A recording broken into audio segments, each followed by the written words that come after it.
Good day mga ka-moto Benz. Dito na naman po tayo sa panibago kong vlog for today. This morning, nabiyahe tayo ng Joyride MC Taxi para malaman din natin kung magkano magiging mga kitaan dito. So, try natin. Ngayon ay madaling araw, 5 a.m. in the morning, Philippine times. So,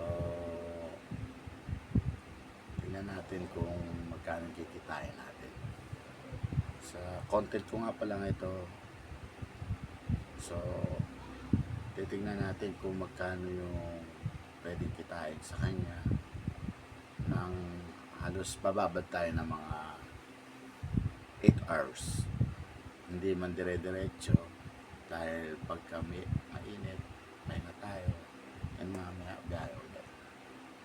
So tara mga ka-Benz, at samahan niyo po ako sa biyahe kong ito. Then para malaman po natin kung magkano lahat ang pwede natin kitain bilang Joyride MC Taxi. Alright mga ka-Benz, ito may pumasok na po ulit sa unang booking natin. Then tara, puntahan po natin. Alright. Puntahan na natin to mga paps. At nasa malapit lang naman siya na area. Actually dito lang siya banda. Saan kaya siya?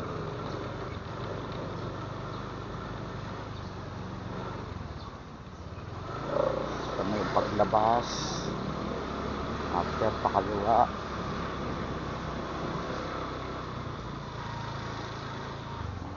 Saan kaya banda ka? Okay, check natin siya.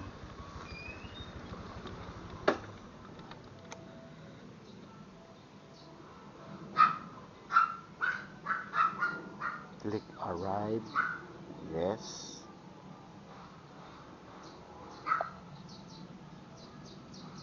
Message natin siya.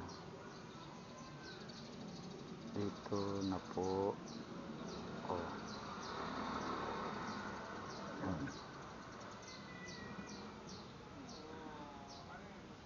Ayun, si ma'am.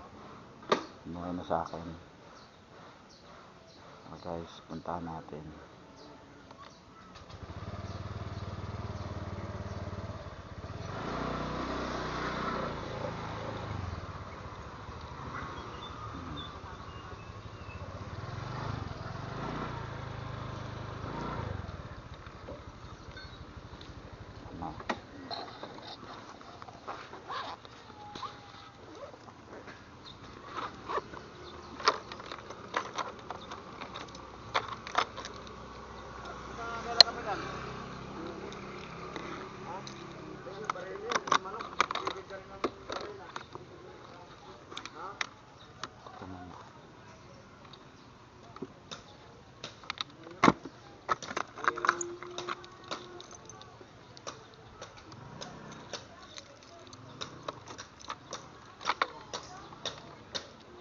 Sige po ma'am.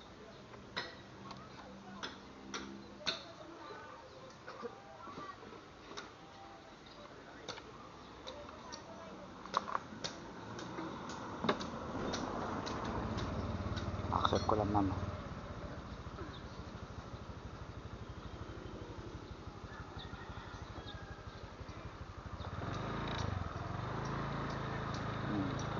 Sige po.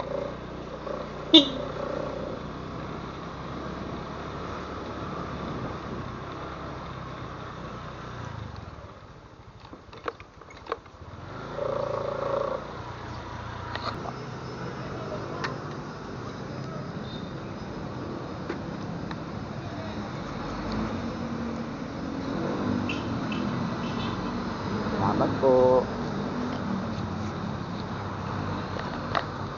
Alright guys, may isang pasayro na ulit tayo. So, try ulit natin. kailangan ma-finish na natin to para makatanggap ulit tayo ng next booking. Completed. Yung tagal, okay. Auto accept on. Check. Try lang ulit tayo.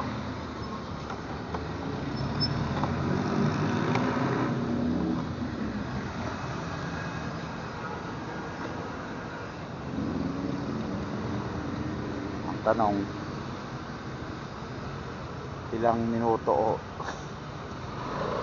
oras tayo maghantay ng pasahero? Hindi natin alam. Sa malalaman natin yan maya maya.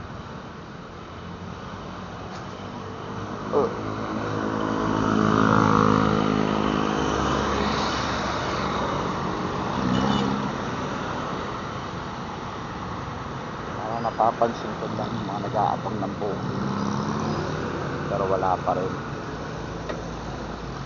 Tayo kaya guys, papasukan kaya tayo?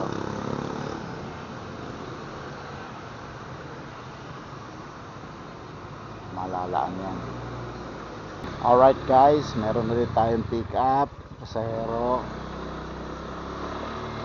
So 6 minutes bago ang arrive. So tara, puntahan natin. Medyo malapit-lapit lang naman siya. Nasa alright guys, meron na ulit tayong pasahero. So mamaya gawin na lang natin lapit. Yun guys, no, meron na ulit tayong naibaba. Akuha na ulit tayo ng pasahero. So right guys, no, nahatid na natin yung last drop natin. Galing siya ng 70. Pwede na ba ako dito sa may PF Homes. Ayan, try ulit natin ulit. Saka makakuha pa tayo. So dito mag-online ako. Kanina pinatay ko kasi baka maalanganin. Ay pumasok na ano sa Commonwealth. So, mahirap mag-pick up doon. Lalo ngayon simula na yung NCAP. Dito na lang ulit tayo sa safe.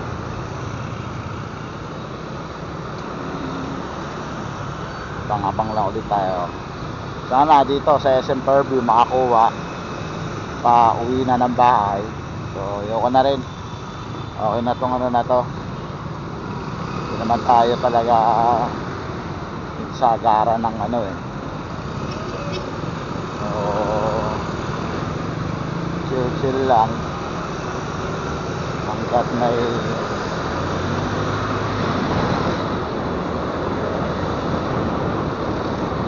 ay ilang no, ilang pumasok dahil gara nung ano eh. So yung gara talaga ng kalsada, parang kayot siya na ewan. No, hirap pagka ginaganito nila yung kalsada, no, yung sementohan para may kayod na pahaba. Mararamdaman mo talaga sa gulong ano eh, sumasayaw-sayaw eh. Pag medyo mahina yung balanse, pwede talaga masemplang. Talagang ingat-ingat lang. Dito yan sa may SM Fairview. Yung ganyang kalsada oh. Grabe. Di pa tapos sa espalto para safe na.